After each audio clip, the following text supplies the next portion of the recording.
Olá! Meu nome é Tássio Reis Eu sou o Lucas Souza. e esse é o podcast de Geologia Geral. E vamos com mais um episódio do Pedradas. Lembrando, Lucas, que também estamos no YouTube e no Instagram. E, Lucas, mais uma vez, pedir pra galera assinar o canal, né? Independente da plataforma que você tá ouvindo, assina essa bagaça aí, que é coisa boa. Toda semana é coisa boa. Pois é, rapaz. A gente tá aí mandando ver, pelo menos aqui, a gente tá numa continuidade muito boa. Precisamos do apoio da galera, inclusive mandando e-mail, falando, pô, fala disso, fala daquilo. Você quer ouvir a gente falar de um tema controverso que você tem aí na sua cabeça? Manda sugestão, né?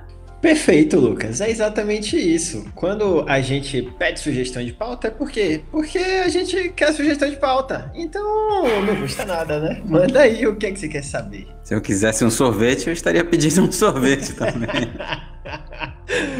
Perfeito. Por sinal, mandem sorvete também. Estamos aqui para isso.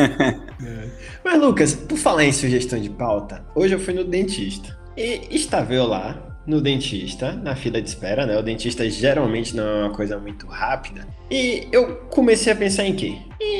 No que eu sempre penso o tempo todo, que é geologia. E eu fiquei pensando, caramba, os continentes estavam lá todos juntinhos e aí eles começaram a se afastar e a se afastar e vai nessa velocidade constante aí se afastando devagarzinho. Então eu pensei, caramba, daqui a alguns milhões de anos teremos novamente um supercontinente. Porque se eles continuam indo numa direção e flutuando, né, nesse núcleo, em algum momento eles vão se encontrar de novo. Eu tô maluco ou é isso mesmo? Não, é isso aí, certinho. A gente teve, né, o nosso último supercontinente, que a gente chama, foi o Pangaea, onde a gente separou para a configuração que temos hoje, que são aí a Europa, a África, tal, os continentes da forma que a gente conhece. E temos a continuidade dessas movimentações, sugerindo que em algum momento podemos ter essa dança dos continentes, trazendo todos eles para junto de si novamente. Já temos até um nome possível para eles, né? Se a gente continuar existindo no planeta daqui até lá. A sugestão é que se chame Amásia, a junção das Américas com a Ásia, e pela primeira vez a Europa foi excluída da brincadeira. Eu acho que nunca antes na história aconteceu isso, né? Pois é. A sugestão é essa. Como a gente já comentou, como as velocidades de movimentação das placas, elas estão hoje mais lentas do que antigamente, e isso vai demorar bastante tempo até acontecer novamente. Então, a tendência, com a contínua destruição que a gente vem causando aí no nosso planeta, a tendência é que não estejamos mais aqui, e sim talvez uma forma de vida completamente diferente do que a gente consegue imaginar hoje. Fale por você, meu amigo. Eu tô comendo brócolis, estou fazendo atividade física 7 vezes por semana. Eu tô aí pra ver isso. Vai ser que nem Futurama, né? Vou ficar esquecido na geladeira lá e daqui a 200 milhões de anos eu acordo novamente. Exatamente, eu sou o Fly. Não é Fly o nome do menininho do Futurama? É Fry. Fry, verdade. Exatamente, o meu objetivo é esse, é ver esses continentes juntos de novo, ver a Amerásia, ou como eu prefiro chamar, Geapan, né? Porque é a Pangeia só que invertido. Então, Seria lindo também esse nome. Acho que devia ter um concurso de nomes aí para o novo continente.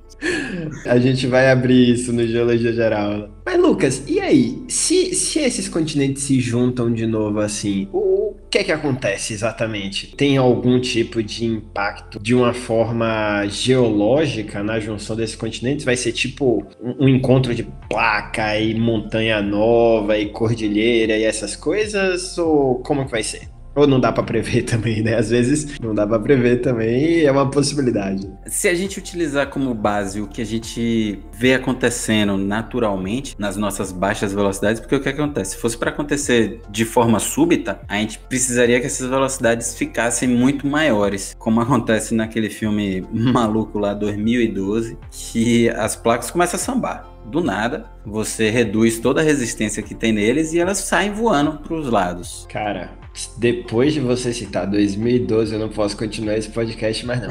Ouvintes, até a próxima. Um grande abraço. E a gente se vê semana que vem. É a cultura pop mais próxima pra gente poder citar. Não quer dizer que é bom e não estamos sugerindo que você assista. Pelo amor de Deus, vai fazer alguma coisa mais produtiva com o teu tempo, ouvinte. Vai ouvir, repete os episódios do Geologia Geral, mas não cai nessa de assistir 2012, não. Assiste algum compacto lá no YouTube de 5 minutos, que ainda assim você vai ter jogado 5 minutos fora, né?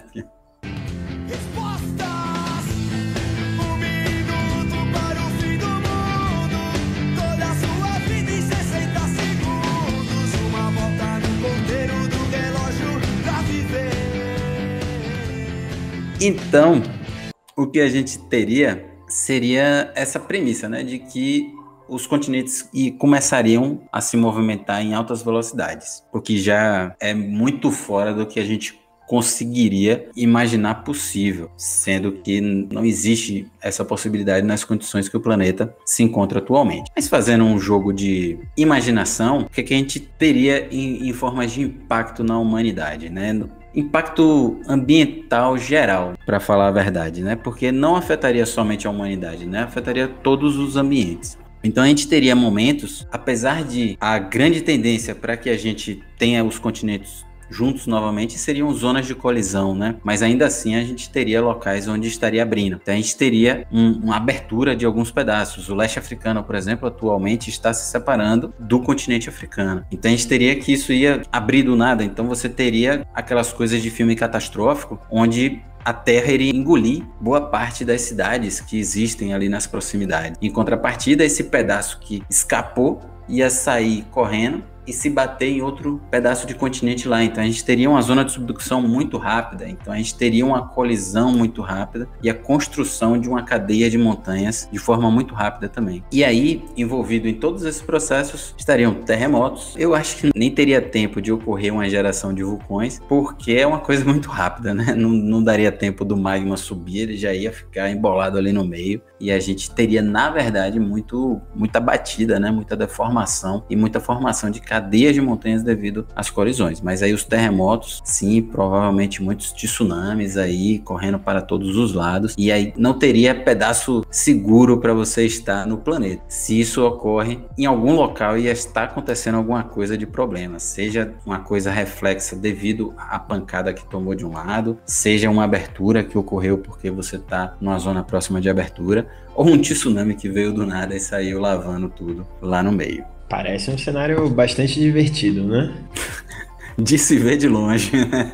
Parece tipo aquela briga de festa que você fica olhando de longe assim e falando: caramba, velho, ali aquele cara.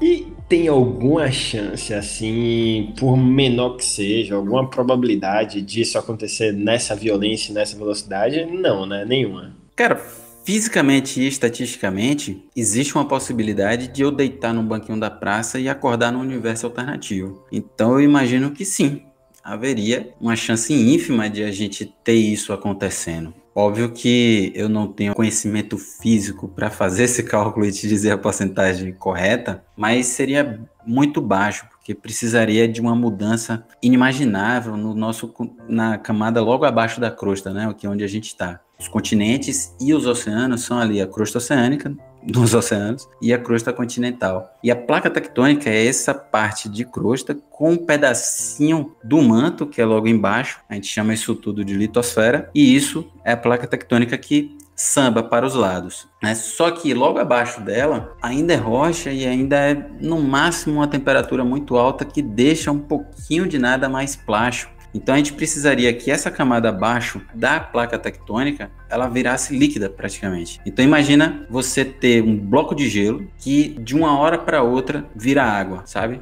É o que a gente está causando nas geleiras, né? Mas no interior da Terra isso a gente é mais difícil de imaginar porque a gente está falando de rocha virar líquido, virar magma de uma hora para outra. Imagina então você olhar para uma montanha e do nada ela se desfazer e virar magma, sabe? Então a gente está pensando em coisas completamente difíceis de ocorrerem de uma hora para outra. Tem que ter muita novidade para acontecer, né? Mas Lucas, e quando você tá falando assim desses fenômenos todos que acontecem, eu fico pensando, por exemplo, também precisaria de um impulso, né? Precisaria, por exemplo, de alguma coisa para bater na placa tectônica e fazer ela andar mais rápido. não só uma redução da viscosidade desse material embaixo da crosta ali, ou na crosta, né?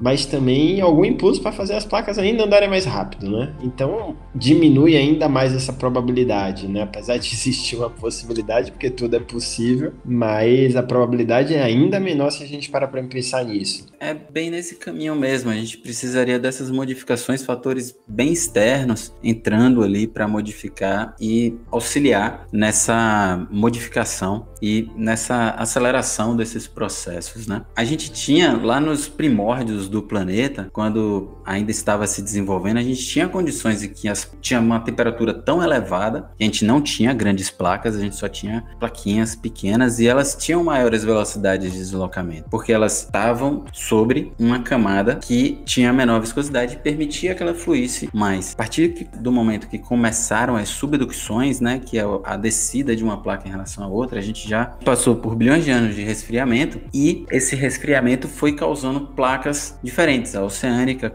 a continental, elas começaram a se juntar e ficarem mais espessas, essas coisas todas. Em determinado momento, a subducção começa a ocorrer e é interessante porque tem também um processo físico. Se você coloca uma corrente na beira de uma mesa e você bota para ela começar a escorregar para baixo, você vê que ela começa muito lentamente e vai acelerando à medida que continua ali descendo nessa beira dessa mesa. Isso acontece com as placas tectônicas também. Então, uma época em que a gente tinha uma maior temperatura e uma menor resistência das camadas interiores, a gente tinha esse processo um pouco mais acelerado, porque tinha menor resistência, essa placa ia descendo, ocorria igual a corrente, e a gente tinha essa aceleração da subducção devido a esses processos. Então, hoje seria muito difícil dessas coisas acontecerem, a gente ter esse mecanismo acelerando, porque a resistência interna hoje é muito maior. A gente está falando mais então do episódio de Rick e Morty do que de uma possibilidade real, né?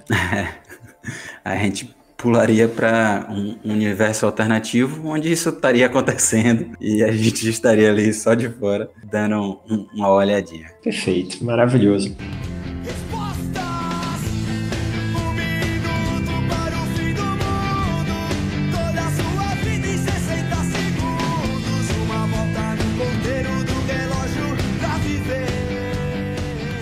Lucas, e pensando assim no que vai acontecer um dia, né? Que provavelmente vai ser um encontro suave e tranquilo entre esses continentes que hoje em dia estão separados. O que é que você pensa assim, pensando em geologia? A gente vai ter erupções vulcânicas aí sim, por ser uma coisa mais gradual, a gente vai ter muito terremoto, vai ter a formação dessas montanhas também nessa zona de impacto. Dá pra gente ter essa noção? Dá.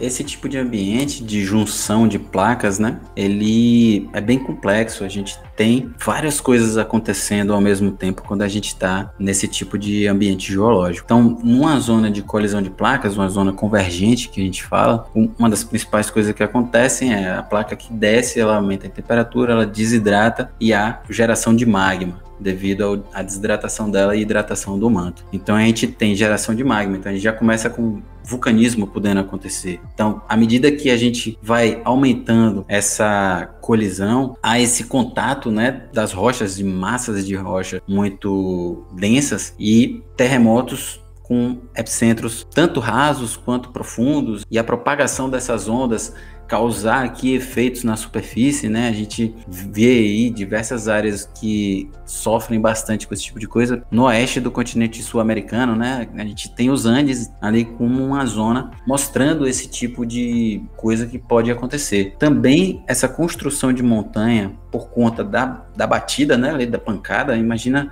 duas massas colidindo, elas têm a tendência de meio que subir, né? Batida de carro, por exemplo, a gente tem essa colisão e aí tudo aquilo no meio que se junta e fica embolado meio para cima, né? Então a gente tem esse tipo de coisa acontecendo mais ou menos assim na colisão de continentes. E a construção de montanhas também é uma coisa que pode acontecer, bem como devido a essa construção da montanha, a gente pode gerar atrás da montanha também um ambiente localmente ali como se estivesse abrindo. Então, uma zona convergente ela é bem complexa. Além disso, tem várias outras coisas de metamorfismo, dobras, falhas, reversas. Então, um dos ambientes mais complexos da geologia são os colisionais. Bacana demais. Eu tô gostando dos exemplos que você tá dando, assim, né? Já falou de briga de festa, já falou de batida de carro. Eu tô querendo ver onde é que a gente vai parar hoje com catástrofes, né? Tá bem leve, tá bem leve.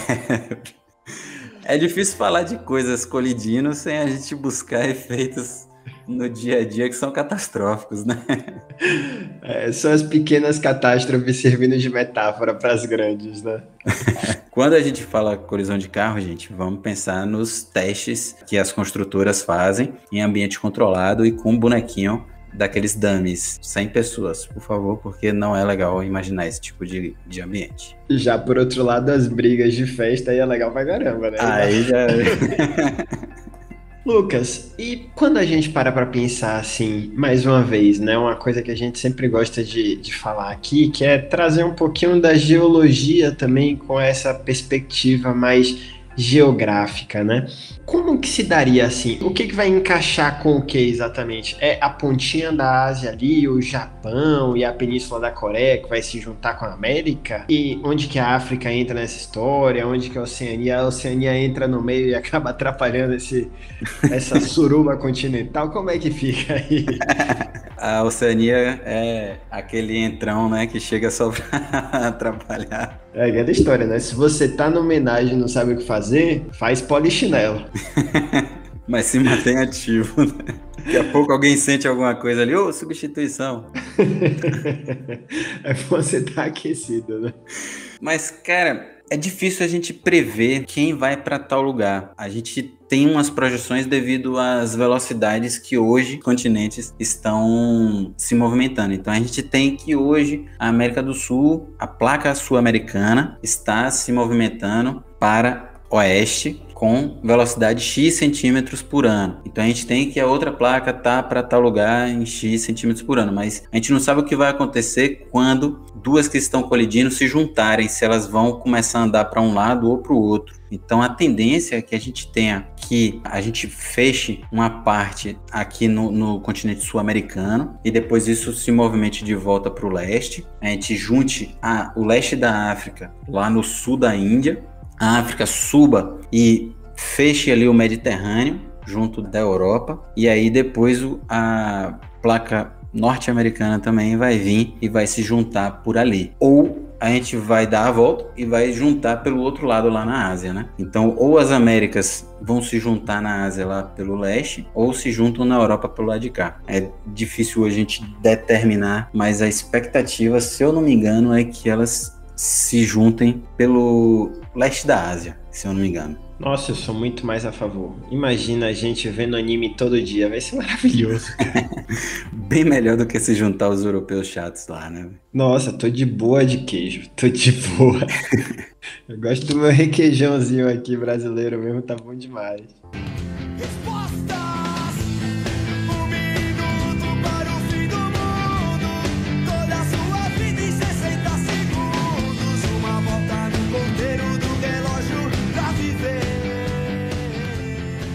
Lucas, só pra gente completar esse episódio, assim, uma dúvida que eu fiquei também quando você estava falando aí é com relação a esses continentes que já estão juntos, né? Por exemplo, eu sei que não é continente, na verdade, não é um continente só, mas eu sei as placas que já estão juntas. Por exemplo, a placa indochinesa, alguma coisa assim, né? Que já tá junta lá da Ásia. Como que vai ficar isso, assim? Porque quando vem um outro continente gigante e bate do outro lado, eu imagino que tem uma repercussão em todo o continente que tá ali paradinho, né? Como é que ficam essas placas que já estão juntas? Por exemplo, a placa andina com a placa sul-americana, a placa da Ásia com a placa indochinesa. Como que se dá isso? Você tem essa informação? A tendência é que já se comportem como uma só, né? A gente tem, por exemplo, a Índia já meio que junta da placa eurasiana, que é a construção dos Himalaias, né? Então, como a gente já fechou aqui uma parte, a gente tem a de Nazca vindo em direção à Sul-Americana e a Sul-Americana também indo em direção a ela, construindo os Andes. Então, a tendência é que depois que a gente junte elas, né, a gente cause uma sutura mesmo entre as duas e ela comece a se comportar como uma só. Então, se algum pedaço dela está se movimentando para outro lugar, possivelmente ali no meio vai ter uma ruptura em algum momento, né? Essas que colidem, a tendência é que elas meio que se fundam e virem uma só, e a partir daí elas se comportem como uma só. Uma que está sendo muito provavelmente consumida é uma placa filipina, que ela fica ali no Círculo de Fogo do Pacífico, que já foi um episódio nosso aqui, né? Lá na zona do Japão, no leste asiático, a gente tem a placa do Pacífico indo em direção a ela e a Eurasiana vindo também para cá. Então ela é um pedacinho que está ali no meio e tem duas placas enormes, que é do Pacífico e a Eurasiana vindo na direção e meio que consumindo ela ali no meio. Então a tendência é que em pouco tempo ela seja consumida, seja uma das que primeiras a assumirem, né? Perfeito, eu gostei da sua delicadeza em me corrigir, assim, você é muito, muito gentil.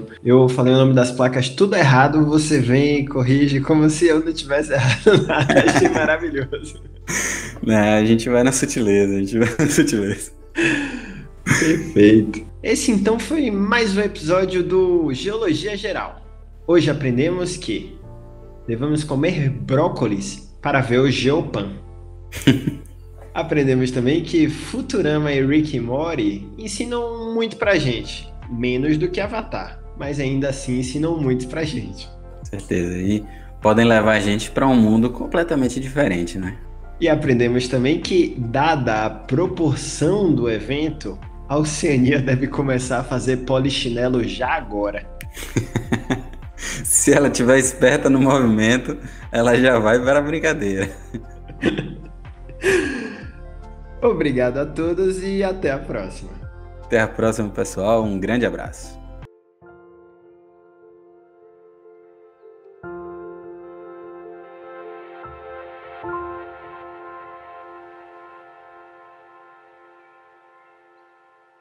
Então por que a gente está discutindo isso nesse episódio?